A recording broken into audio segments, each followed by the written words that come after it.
Hello,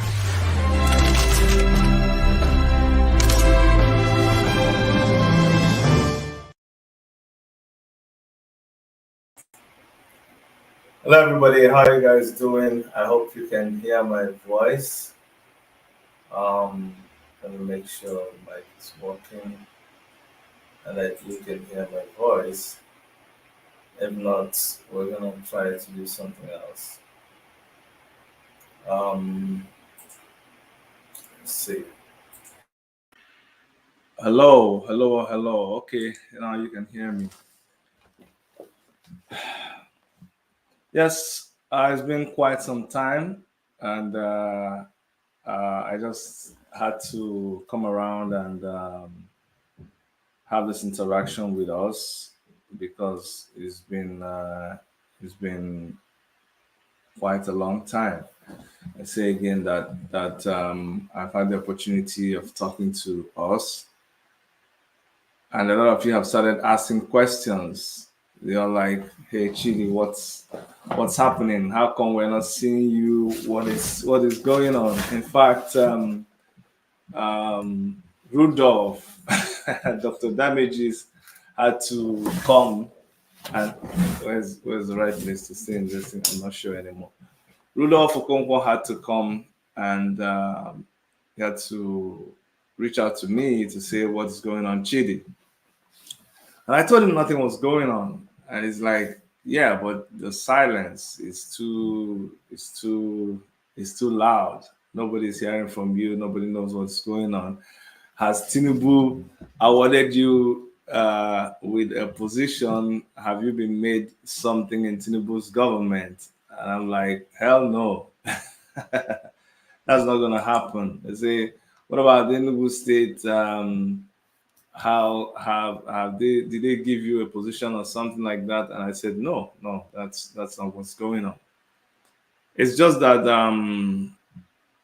I've learned, especially as you grow old, not to force things. Okay, you don't force things. You learn to flow with things. You learn that there is more to life than what you are used to. Okay, and most profoundly that life is very short.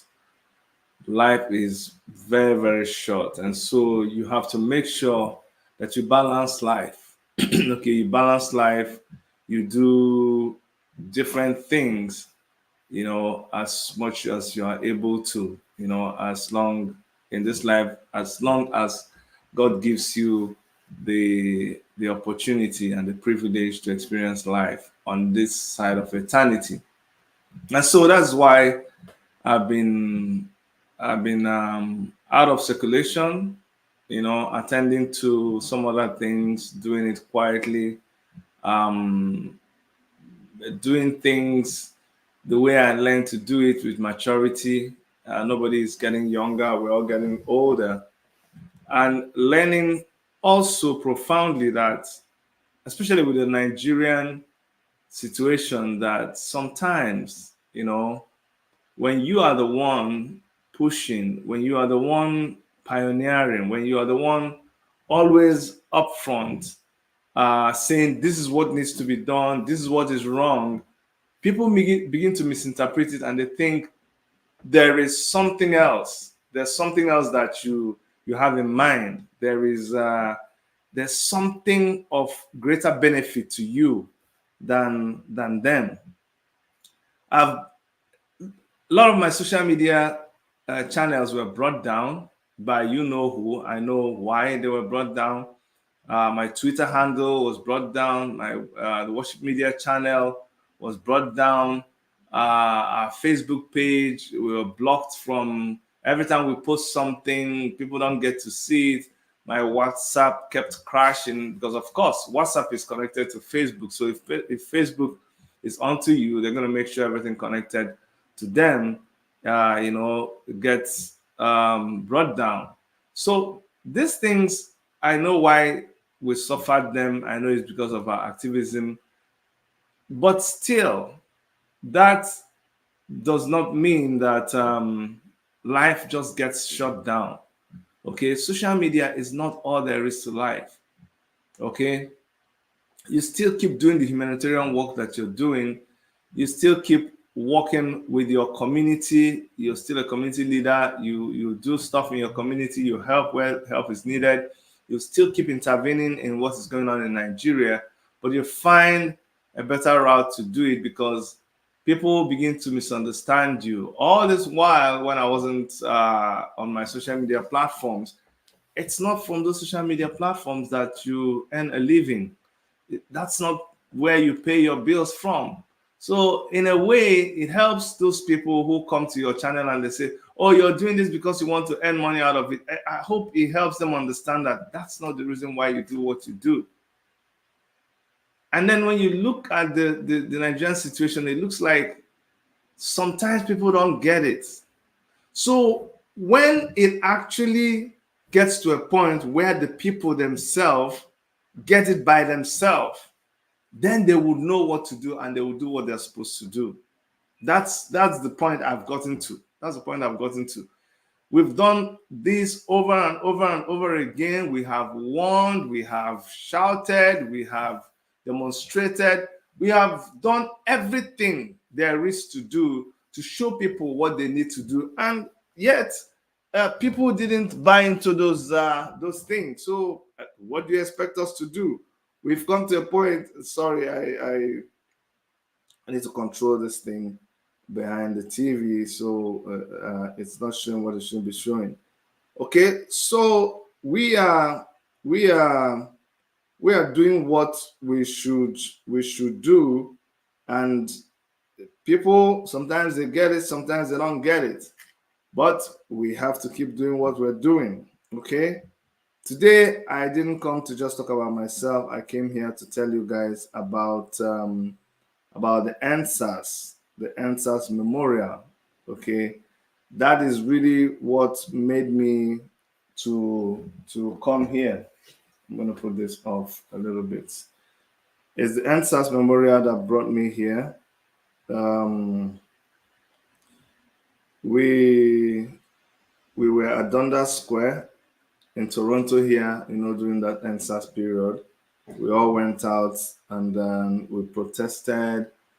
We joined people all over Nigeria to protest, and the outcome is that there was great followership everywhere. People came out in large numbers all over all over all over Canada. We had people join us all over Canada, and we did that protest. Give me 1 second, guys. Just give me 1 second. Give me 1 second. We have we did this protest down at Dundas Square. I hope it comes up because that's what this whole thing is all about. And so 3 years after the End SARS protest, 3 years after this whole thing happened, it's amazing that a lot of people simply have moved on. People have forgotten about the End SARS movement.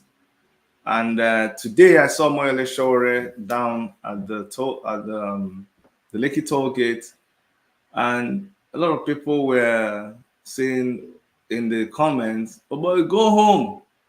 Why are you causing trouble?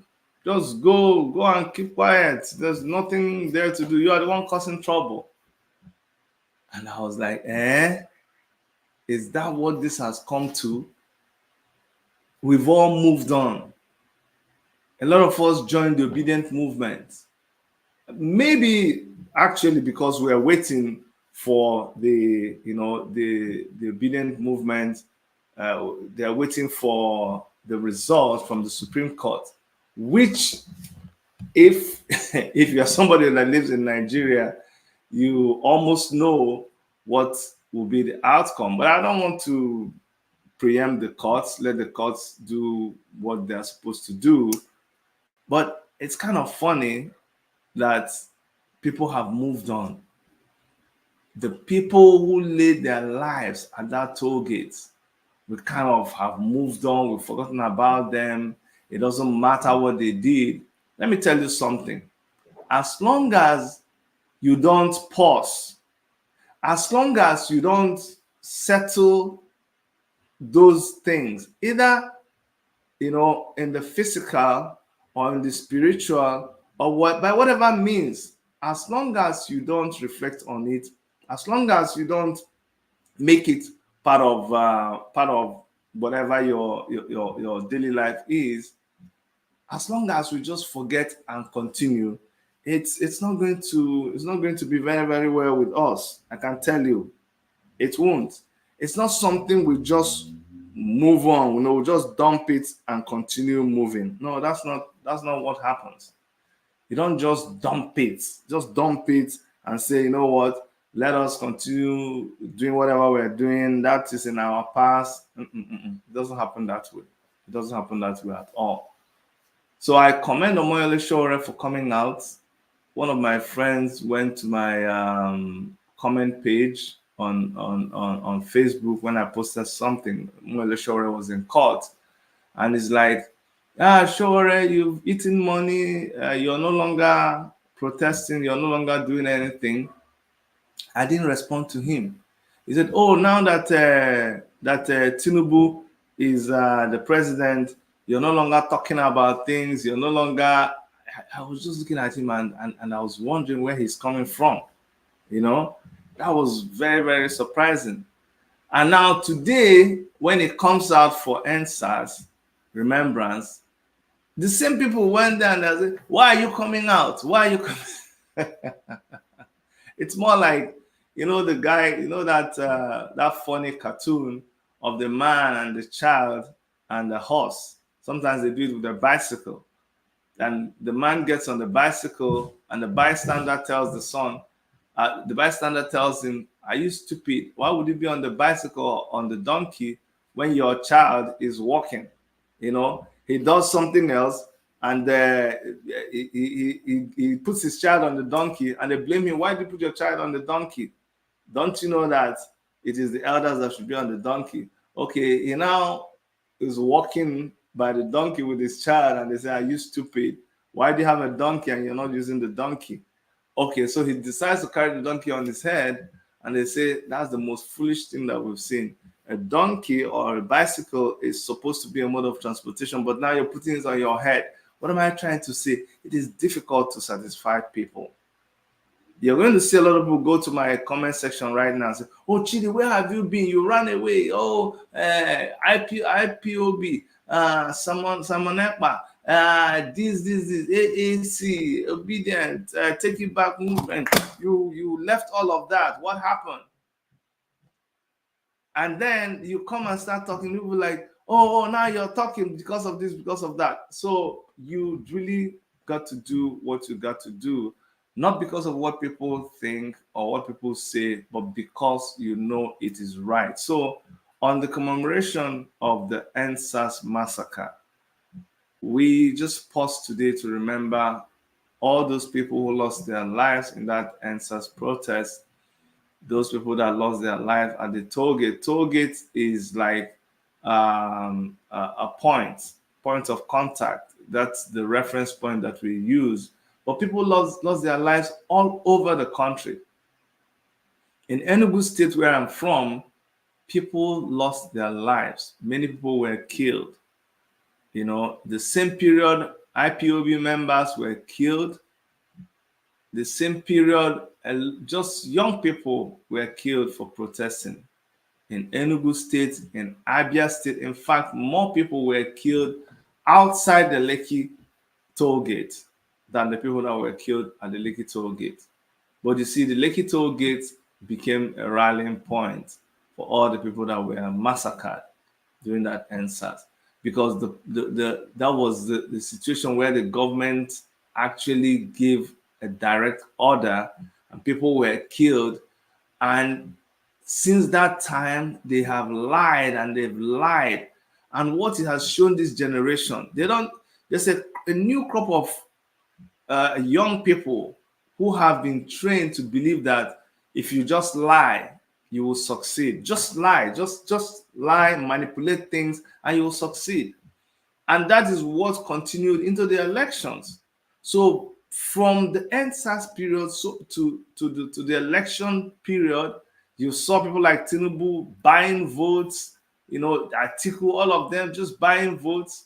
And it was okay. They won by just manipulating the system.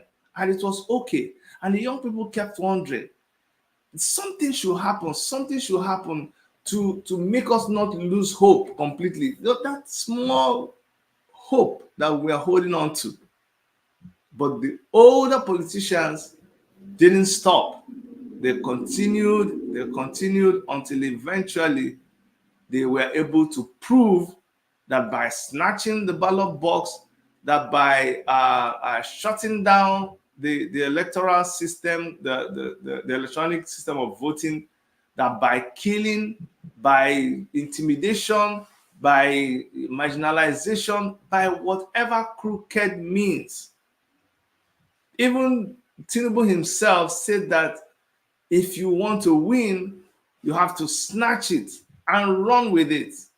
And that's what they went ahead to do. And so the message that is being sent out to young people right now is that you can actually win by doing things the wrong way. And it's very pathetic. And I feel bad for them. That's kind of the thing that made me say, you know what, I'll just come and talk about the NSAS memorial today. Because there's a lot for us to be mourning. It's not just the people that died that day, but the killing of the future of young people. They've been killed, they've been murdered. Their hopes, their aspirations, it's been murdered, it's been dashed. There's no hope. There's absolutely no hope. I was in a meeting a couple of days ago. I was invited to the hosting of Valentine Ozigbo, and he has some ambitions, and in days to come, I'm going to start featuring some of my friends. They are not members of my political party, but they have ambitions to run for positions, in the coming elections. The by-elections they're going to have in Anambra State, the one they're going to have in Edo State, the one they're going to have in Imo State. I have people who are contesting there, and we're going to feature them. I'm going to wish them success. If they, even though they are not in my party, if they win, yes, let them win. It's because maybe they are good. I mean, these are people that I know them personally, not because of their political affiliation, but because I know them. So I'm going to give them a chance on my channel to speak to their base. And at the same time, I'm going to give people of my party an opportunity on my platform to talk. But I just had to come and talk because we are mourning not just people that were killed during the Lekki massacre, but the killing of the hope of the Nigerian youth. The Nigerian youth is so confused. At that meeting that we had where Valentine was invited, one of the speakers there, who's a community leader here in Toronto, said, look, I've lost hope in the Nigerian system. I've lost hope. There is no hope for Nigeria. And I share this sentiment. See, I'm not one of those people who is pretending that I have hope in Nigeria. I really don't have hope. I really don't have hope in that country. But it does not mean that we would stop trying. Because somebody warned me, said, Chidi, the day you stop having hope, the day you stop hoping, that day you start dying. So I'm not about to start dying, okay? I have hope in myself. I have hope in my ability to make it. I'll make it, I'll survive, I won't give up. But Nigeria as a nation, if we continue the way we are going, there is a looming disaster, a very big looming disaster ahead of all of us. I pray it doesn't happen, but until we do something about it, it will surely happen. So young people, I want us to never forget the Lekki massacre. Never you forget the NSAS massacre. We may not be able to go out. I was going to go to Dundas Square today to commemorate this day. Like Omoyele Sowore said, even if I was the only person, but then there's a downpour, there's rain falling today, so I cannot change my plans. But it is important that will remember today. I've not done videos for some time now, but today is an important day in the life of everybody who participated in those protests. We were so involved in that protest. My wife actually had a a medical emergency as a result of what happened at that Lekki massacre. You know, just the thought of that day, the emotions that came with that Lekki massacre. By the next day, my wife had to be rushed to the emergency ward. Very, very life-threatening medical conditions. So that is how impactful it is to me and my family. And for us as a movement, it's something that we put our lives into. Uh, Believe it or not, it was Amoyele Sowore and a handful of people that started the NSAS movement. But when I say that, people think I'm trying to score a political point. No, it's not a political point. It's not a political point. There are so many things we've talked about, so many things we've tried to push, and people ignored it or didn't take it seriously. But with time, we're going to come back to that. We're going to come back to that. A lot of my friends who are in the obedient movement, I know my discussions with some of you, and I know how you feel about things. And I'm like, yes, from that angle, there's hope. Let's keep pushing. Let's not give up. Let's not allow these people to think that they've won and there is nothing else that we can do. Okay. So once again, my condolences to the families of those who were killed at the Lekki massacre. Okay, my condolences to them. If any of your family members was involved, please accept my sympathy. All of us are in this thing together. We lost comrades. They are not dogs, they are human beings. They are not just a number. We will continue to remember them, even if it is just 1 minute silence. You see, that's why um, they give 1 minute silence. 1 minute silence is just a way to show that even if it is just 1 minute, even if it is just 1 minute out of our whole 365 days in a year, out of the whole 24 hours that we have in a day, out of the 60 minutes that we have in an hour, that we can give 1 minute to remember those that lost their lives in the Lekki massacre in 2020.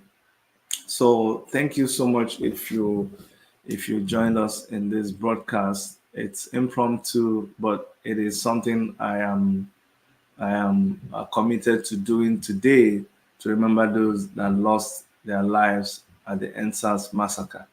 On behalf of everybody at WMTV Canada, on behalf of Dr. Erica, I really want to thank all of you and to all my comrades in the African Action Congress, to everybody out there in the Revolution Now movement. I'd like to encourage you guys to keep doing what you're doing, and we will not give up. We will not give up. One day, victory will be ours. One day, we will find this thing that we're looking for, and something must give way. Nigeria belongs to all of us, and those that have run Nigeria down, one day